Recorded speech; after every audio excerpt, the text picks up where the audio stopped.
ఉత్తరప్రదేశ్లో వెలుగులోకి వచ్చిన ఒక షాకింగ్ ఘటన ఇప్పుడు సోషల్ మీడియాలో పెద్ద చర్చకు దారితీసింది.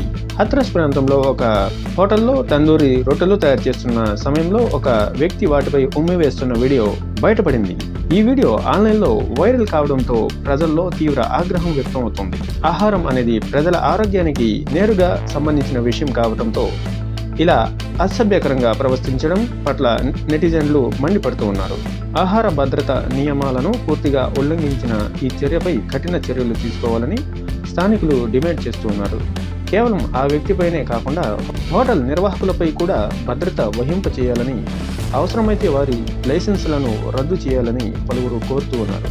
ఇలాంటి సంఘటనలు బయటపడటంతో ప్రజల్లో భయాందోళనకు దారితీస్తుంది. హోటల్లో ఆహారం తీసుకున్న సమయంలో పరిశుభ్రత ఎంత ముఖ్యమో ఈ ఘటన మళ్లీ గుర్తు చేసింది. ఇలాంటి సంఘటనలు బయటపడడం ప్రజల్లో భయాందోళనకు దారితీస్తుంది. హోటళ్లలో ఆహారం తీసుకునే సమయంలో పరిశుభ్రత ఎంత ముఖ్యమో ఈ ఘటన మళ్లీ గుర్తు చేసింది. అధికారులు ఇలాంటి ఘటనలు మళ్లీ జరగకుండా కట్టుదిట్టమైన తనిఖీలు చేయాల్సిన అవసరం ఉందని చాలా మంది అభిప్రాయపడుతున్నారు.